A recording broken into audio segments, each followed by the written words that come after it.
আসসালামু আলাইকুম। এতগুলো বেগুন দেখে কি আপনারা ভাবছেন যে আমরা সবসময় অন্য কিছু বাজার না করে বেগুনই খাই? আসলে বন্ধুরা, আমরা বেগুন সচরাচর খাই না। আর এই বেগুনগুলো আমাদের বাসায় দুটো নতুন মেহমান আসছে, তাদের জন্য আমরা প্রত্যেক হাটে বেগুন কিনি। তারা এই বেগুন খুবই ভালো খায় এবং আমরা মেহমানদের খুবই আপ্যায়ন করি এই বেগুন দিয়ে। আসলে বন্ধুরা, আপনারা মেহমান বলতে যে কাকে বুঝতেছেন সেটা জানেন না, সেটা দেখতে হলে পুরো ভিডিও দেখতে হবে। দেখুন বন্ধুরা, বেগুনের সাথে সাথে ওদের জন্য গমের ভুসি আর ভুট্টার ময়দা এবং গমের ভুসি, এটা ভাত আর খড় দিয়ে দিনের বেলা মাখিয়ে দেওয়া হয়। আসলে এটা তাদের জন্য খুবই উপকার। কথা না বাড়িয়ে চলেন মেহমানের জন্য যে ব্যাগ জয় করে বেগুন নিয়ে আসলাম, সেই বেগুন কাটা যাক। বেগুন কাটতে কাটতে আমি আপনাদের বলি, আসলে আপনারা যদি আমার চ্যানেলে নতুন হয়ে থাকেন তাহলে অবশ্যই আমার চ্যানেলটি সাবস্ক্রাইব করবেন, যেন আপনাদের মাঝে এমন ইন্টারেস্টিং ভিডিও শেয়ার করতে পারি। হয়তো 3-4টা বেগুন কাটলে আমাদের যে গাবলাটি আছে গাবলা ভরে কেটে নেব।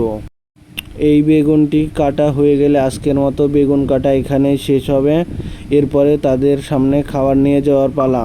এর জন্য আমরা ওদের কাছে খাবার নিয়ে যাচ্ছি। বন্ধুরা, আপনারা ওদের রিয়াকশান দেখবেন, রিয়াকশান থেকে অবশ্যই কমেন্ট করবেন যে আসলে ওরা কতখানি দুষ্টু। দেখেন বন্ধুরা, ওরা খাবার দেখে ছটপট করতেছে, মনে হচ্ছে কেড়ে নিয়ে খাবে। আসলে ওদের খাবার, ওরা খুবই দুষ্টু। ওরা দেখুন কত সুন্দর করে খাচ্ছে। আর আমরা মূলত ওদেরকে বেগুন, তারপরে আপনার কাঁঠালের পাতা, কলার পাতা, সচরাচর ওরা এগুলোই খায়, কারণ ওদেরকে মাঠে নিয়ে যেয়ে খাওয়ানোর কোনো লোক নেই। আমরা দুইজন মানুষই খুবই বিভিন্ন কারণে ব্যস্ত থাকি। আসলে আমাদের নিজেরও ইচ্ছে যে আমরা একটা ছাগল পালবো, তাই ওদেরকে নিয়ে আসার পর থেকে নিজের নিনজা টেকনিক খাটিয়ে ওদের জন্য যে কোনোভাবে খাবার সংগ্রহ করি এবং বুদ্ধি খাটিয়ে প্রত্যেক হাটে, আমাদের এখানে শুক্রবার সোমবার হাট বসে, হাটে ওদের জন্য বেগুন কিনি এবং বেগুনের সাথে ওদের জন্য কাঁঠালের পাতাও আমরা বাজার থেকে কিনে নিয়ে আসি, তাও যেন তাদের খাওয়ার কষ্ট না হয়। আসলে ওরা তো খুব শখের আর প্রিয়। ওদের রাতে থাকতে কষ্ট হবে জেনে ওদেরকে একটি কয়েল জ্বালিয়ে দিলাম। কয়েলটি আমরা জ্বালিয়ে কয়েলদানি আছে, সেই কয়েলদানির ভিতরে দেবো, যেন তারা যেন কোনোভাবে সেই কয়েলের স্পর্শ না পেয়ে কোনো ক্ষয়ক্ষতি না হয়।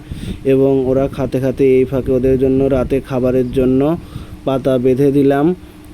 ওরা যেন রাতেও খেতে পারে ঘুমানোর আগ পর্যন্ত, যেন অনেক তাদের শরীর যেন ভালো থাকে। এবং দেখুন বন্ধুরা, ওরা খাওয়ার কি মনোযোগ, কোনো রিয়াকশানই দিচ্ছে না। এরপর ওদেরকে বানবো। দেখুন বন্ধুরা, খাওয়া শেষে ওদের একার জন্য লুকই অন্য রকম। ইনশাল্লাহ আজকে পেট ভরেছে ওদেরকে। দেখুন বন্ধুরা, ওরা ছোটাছুটি করে ওদের যে থাকার স্থান সেখানে চলে গেল। রাতে খাবার পাতা দেওয়া আছে ওদেরকে, ওরা খাচ্ছে। আর ওদের কিছুক্ষণ পরে আপনারা ওদের যে স্টাইল সেটা দেখে অবশ্যই অবাক হয়ে যাবেন। দুইজনে দুই পা উপরে দিয়ে এমনভাবে, দেখতেই তো পাচ্ছেন বন্ধুরা ওরা কীভাবে খাচ্ছে। আসলে ওরা ছোট ছাগল তো খুবই ভালো লাগে এবং খুবই প্রিয়। আজকের মতো এখানে ভিডিওটি শেষ করছি। আসসালামু আলাইকুম। আপনারা সবাই ভালো থাকবেন, চ্যানেলটি সাবস্ক্রাইব করে আমাদের পাশেই থাকবেন। আসসালামু আলাইকুম।